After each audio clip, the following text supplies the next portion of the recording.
In the second part of this video, I'm going to spend a few moments talking about regression trees.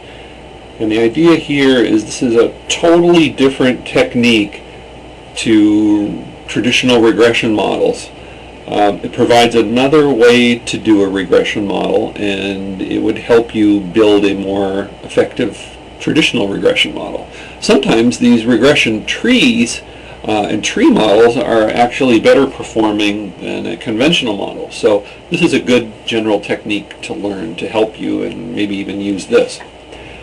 So this is an alternative and a complement to what you do, and you can use it to guide your search for good models.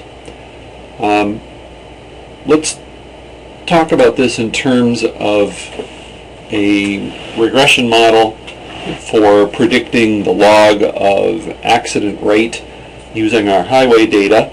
And so we will specify a regression model using the rpart function, which stands for recursive partitioning. We need the rpart package loaded with the library rpart. And we're going to create a regression model called highway tree, and we're going to specify the log of the accident rate to be expressed as a function of all of these predictors from the highway data frame. And then the object highway tree is presented here. It has 39 observations, and the way we read this tree is we start off with the entire data set called the root. That is no accident. There's a lot of tree-based definitions and language here. The root node has 39 observations. There is a total deviance, or residual sums of squares, of 16.95, and the average log rate of the whole data set is 1.818. And what the recursive partitioning algorithm does is it looks through all of these predictors and it finds the place to split this entire data collection of 39 observations. Let's split it into two parts that makes the log accident rate the most different. What place can we split the data, which variable and which value will split the data into parts that give the most separation in accident rate? And it does that here. The first place that it splits, the first indentation, is ACPT, is the variable that most distinguishes the accident rate. Data values that are ACPT below 16.8 form this split. There's 31 of them. And observations that are ACPT bigger than or equal to 16.8, there's 8 of them, form the other set. So we've split the data into two parts: low values of ACPT and higher values. There's 31 in this group, there's 8 in this group. The variation in each of these, 6.9 in this split, 1.93 in this split. The accident rate for these 8 observations is 2.72, and the log accident rate is 1.58 for these. And then the recursive partitioning algorithm looks at these sets again to see if we can find another predictor that will most distinguish the log of accident rate. And it sees that for these 31 observations, the next predictor that most separates accident rate is log length. Notice the indentation here. 4 and 5 are called nodes. Log length bigger than 3.1 and log length less than 3.1 form the split. There's 7 observations that have low log lengths.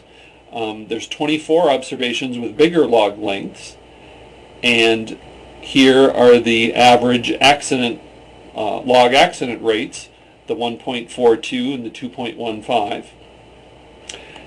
And then the recursive partitioning looks again. And notice that for node 5, it doesn't split this node again. It has a star here, and there's no more splitting. It could not find another predictor that could split these 7 observations into very different subsets again. The algorithm is looking for sets that will separate and make the most different log accident rates it can. Notice, though, for that these 24 observations in node 4, it was able to split them again on shoulder. Small values of shoulder below 5 and those 5 and above, and then it stopped. It was not able to find any other predictors that could split further. And on the next overhead, you will see the visualization of this particular tree. And here is the ACPT values below 16.8 coming off over here, and then splitting again on log length, splitting again on shoulder. And notice when you don't split again, it just gives you the average accident rates down here. And so you can see the response values and what predictors generate them from this particular tree on overhead 40. When you grow a tree, however, in this particular case, there really weren't very many splits.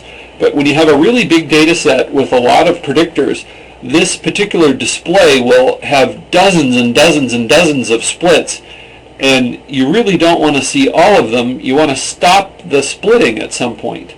And the way you do that is with this command that's listed on overhead 41, the print CP command.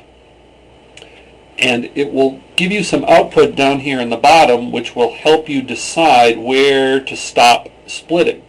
And basically the guidance is you want this cross-classified error column to be the smallest that it can. I'm not going to go into what this cross-classified error is, but you will notice that as we split this particular data set, more and more and more splits, the cross-classified error went down. You'll notice the CP statistic also went down, and it is as small as possible. And so this would be the place we would stop the tree growing process. Here is a little bit different visualization of the tree. It needs the data mining with R package, and it uses the pretty tree function for printing the tree. This gives you a little bit more explicit guidance about which branch is which split, and it also signifies how many observations are in each split, and it also gives you the predicted values at each place for the log accident rate. So I like the pretty tree representation of the tree. I think it gives more information and it's better. The mean variance diagram for a tree shows you the variation in each of your ending sets plotted against the response value.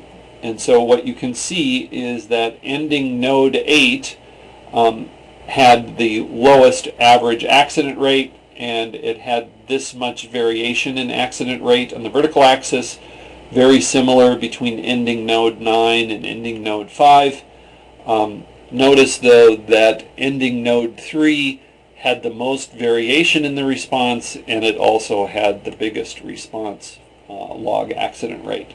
So this is a way to see sort of the mean and the variance function simultaneously on overhead 43.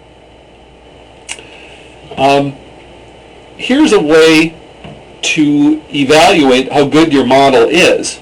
And so what I've done is I've used the tree model, highway tree, and I've used our regression model that was defined earlier in the lecture notes, ANSF1, with conventional techniques. I think this was a backward elimination model or something like it. And you'll notice that the root mean squared error, basically the square root of sigma hat, the residual, it's like the square root of it's basically the size of a typical residual. You'll notice that the tree model has a smaller typical residual than our big complicated regression model. And so this is a way to talk about how good your model is. And you can see that the tree model is very competitive and actually a little bit better than our regular regression model. Oh, what I was going to say was, back here, when you see what a good tree model is, the way we would use this is we would notice that the variables that are being used to split are evidently the variables that are very related to accident rate.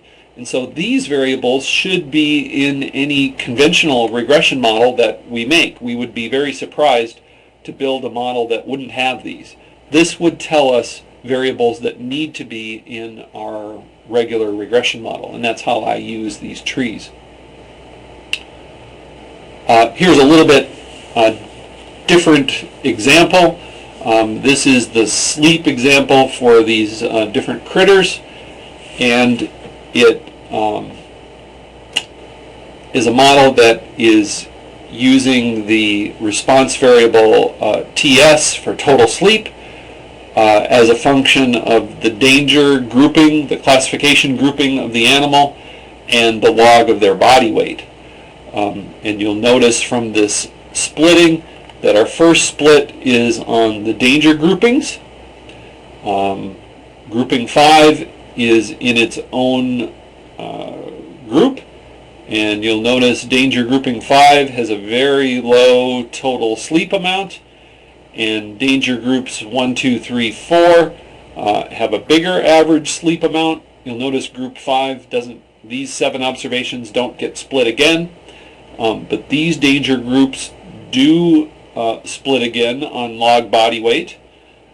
And then for the bigger, and then for the smaller body weights, we split again and only do danger groups 2, 3, and 4. Danger group 1 is on its own. And then we split again on log body weight for a final tree representation like this. And this would give us an idea about how log body weight and the danger grouping helps explain total sleep. We can see that these animals have the smallest total sleep, and we can see the predicted values. And then here's our pretty tree. So the danger grouping and the body weight certainly help determine how much these particular animals sleep. And it lets us see that both of these predictors are important. And it also suggests that there might be an interaction that we would need between the danger grouping and the log body weight, because for some of these danger groupings, log body weight doesn't appear to be very crucial, but for other danger groupings, body weight is crucial, and so some sort of interaction between body weight and danger grouping would be recommended by this kind of tree model. And so we could build a really good regression model conventionally based off the knowledge and guidance that we get from this tree model. Or maybe even the tree model is good enough for some purposes for itself. Hope this is helpful.